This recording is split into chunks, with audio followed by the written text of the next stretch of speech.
Perkenalkan, nama saya Dr. William Handiraung, SSM HUM. Saya menjabat sebagai Kepala SMA Negeri 7 Manado. SMA Negeri 7 Manado dikenal sebagai sekolah berwawasan lingkungan, memberi kebebasan kepada setiap pribadi masing-masing siswa untuk bertumbuh dan berkembang sesuai dengan potensinya. Motivasi saya mengikuti penghargaan GTK kategori Kepala Sekolah Dedikatif tahun 2025, yaitu tanggung jawab saya sebagai seorang pendidik untuk memajukan pendidikan holistik, menyiapkan anak bangsa yang mahir dan menguasai literasi numerasi menuju Indonesia Emas tahun 2045. Bulan April tahun 2023, saya diangkat sebagai Kepala SMA Negeri 7 Manado. Pengamatan awal yang saya lakukan dititik beratkan pada literasi dan numerasi. Saya dapati nilai literasi dan numerasi siswa rendah. Siswa jarang menggunakan fasilitas perpustakaan sekolah. Saat masuk ruang perpustakaan, tersaji di depan saya buku diikat bertumpuk yang mengindikasikan tidak digunakan oleh guru dan siswa. Buku tergeletak begitu saja. Ruangan tidak tertata dengan baik, sehingga saya harus membereskan, menata, dan mengembalikan pada tempatnya. Ketika supervisi di dalam kelas, saya mendapati kesan bahwa guru mengajar di dalam kelas, tetapi tidak menarik. Saat guru menerangkan, siswa bermain gawai, tidak memperhatikan penjelasan, bercerita, melamun, sampai ada yang tertidur. Bahkan saat guru mata pelajaran sejarah meminta siswa tampil ke depan untuk membaca, siswa sangat kesulitan, tersendat-sendat, bahkan mengeluarkan suara pun sulit. Sama halnya juga dengan guru matematika. Guru mengajar, tetapi siswa takut. Tidak ada komunikasi, dan siswa enggan menjawab pertanyaan guru. Ternyata, siswa belum menguasai dasar-dasar berhitung. Guru diberi pelatihan literasi dan numerasi, tetapi belum mampu meningkatkan kemampuan literasi numerasi siswa.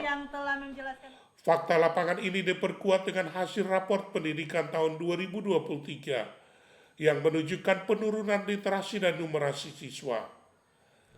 Kenyataan ini membuat saya sebagai kepala sekolah bermenung dan berefleksi. Semua guru rata-rata sudah profesional dan menguasai bidangnya. Sarana prasarana sekolah tersedia. Program kerjasama berjalan baik. Lalu apa penyebab sehingga literasi dan numerasi siswa menurun? Akhirnya dalam pemurungan dan refleksi mendalam, saya menemukan satu kalimat kunci berikut ini. Untuk meningkatkan literasi dan numerasi, harus dimulai dari dalam lingkungan sekolah sendiri, dan bukan faktor banyaknya kerjasama atau dukungan lain dari pihak luar sekolah. Saya kemudian berpikir, bagaimana kalau konsep rumah panggung ini dibangun di lingkungan sekolah? Apakah dapat meningkatkan literasi dan numerasi siswa? Apakah siswa zaman modern sekarang tertarik menggunakan rumah panggung sebagai tempat belajar, bermain tematis, masih senangkah anak zaman sekarang berhitung dengan jari? Pada akhirnya saya putuskan untuk membangun rumah panggung sebagai dedikasi untuk pengembangan literasi numerasi. Untuk merealisasikan rumah panggung, tantangan paling besar yang paling terasa adalah merubah mindset guru dan siswa bahwa kita harus mencoba sesuatu yang baru. Visi yang berhasil kami rumuskan yaitu mewujudkan ground mindset menuju generasi emas tahun 2045. Kami meyakini bahwa melalui visi inilah maka literasi dan numerasi dapat terrealisasi. Bagaimana menyiapkan konsep bangunan sarana prasarana yang memadai di luar kelas dengan menyediakan tempat strategis supaya siswa tertarik dan menjadikan rumah panggung sebagai tempat belajar, berhitung, membaca di luar kelas. Tantangan ini kami komunikasikan dalam rapat guru. Syukurlah semua guru menyetujui dan berpikir terbuka untuk membangun rumah panggung yang ramah anak, memiliki unsur kearifan lokal dan ramah lingkungan. Setelah dana cukup terkumpul, kami mulai membangun rumah panggung. Hujan, panas, angin, kami bahu-membahu mendirikan rumah panggung. Seluruh warga sekolah, guru-guru, pegawai, siswa saling membantu, menyiapkan lahan untuk dibangun, mempersiapkan tempat dan kemudian mulai mendirikan. Semua dikerjakan secara gotong royong. Konsep yang kami bawa yaitu membangun rumah panggung yang ramah anak, ramah lingkungan, dan ramah budaya.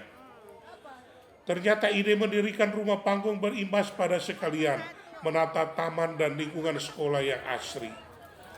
Saat itulah digunakan oleh guru untuk mengajarkan kepada siswa literasi dan numerasi. Inquiry kolaboratif adalah proses yang dilakukan secara profesional untuk mengeksplorasi pemikiran melalui pertanyaan-pertanyaan dengan menelaah asumsi serta refleksi yang sudah ada dan melibatkan rekan sejawat.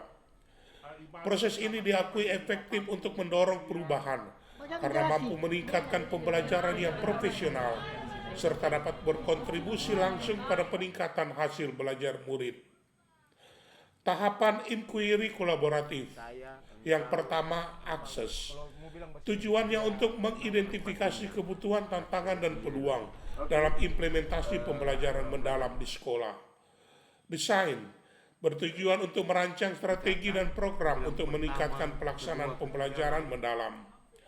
Implement tujuannya yaitu menerapkan strategi yang telah dirancang dalam praktik nyata di sekolah. Measure, reflect, and change bertujuan untuk mengevaluasi efektivitas pembelajaran dan melakukan perbaikan berkelanjutan. Melalui rancangan implementasi inquiry kolaboratif inilah perubahan terjadi di lingkungan SMA Negeri 7 Manado. Proses belajar mengajar semakin menarik. Dalam beberapa kesempatan supervisi, saya melihat guru bergantian menggunakan rumah panggung sebagai tempat belajar. Siswa pun demikian. Karakter baik yang tertanam justru terlihat dengan jelas. Baik guru maupun siswa merawat taman, rumah panggung, bahkan sampai melakukan penelitian terkait mata pelajaran di taman belajar. Sebagai pemimpin di satuan pendidikan, saya harus berani berinovasi, berkreasi, menghasilkan ide baru, berkolaborasi, dan menumbuhkan kepercayaan kepada seluruh warga sekolah. Berikut dampak implementasi inquiry kolaboratif rumah panggung untuk meningkatkan literasi numerasi. Dampak untuk siswa yang dirasakan yaitu siswa semakin percaya diri, apalagi di taman belajar yang di dalamnya berisi taman bunga, taman buah, dan taman ikan. Pembelajaran semakin menarik karena siswa dan guru dapat langsung praktik di lapangan. Siswa mampu memecahkan masalah dan mengembangkan diri sesuai kemampuan yang dimiliki. Dampak untuk guru. Guru semakin kreatif, inovatif, berkolaboratif, tidak mudah menyerah, dan mampu merubah metode pembelajaran sesuai dengan situasi dan kondisi kelas. Guru termotivasi untuk berprestasi dan meningkatkan kompetensi. Dampak untuk sekolah yakni hasil raport pendidikan mengalami kenaikan. Tahun 2024, capaian dan peningkatan tertinggi pada aspek kemampuan literasi murid. Dan tahun 2025, capaian dan peningkatan tertinggi untuk numerasi. Meningkatkan literasi dan numerasi siswa membutuhkan pengorbanan, membutuhkan tanggung jawab, kerja keras, bahkan dengan kesetiaan untuk membangun SMA Negeri 7 Manado menjadi lebih baik lagi. Itulah hasil dari peningkatan literasi dan numerasi yang dilakukan di SMA Negeri 7 Manado dengan kami berhasil membangun rumah panggung di mana sebagai tempat untuk belajar, untuk berliterasi dan numerasi.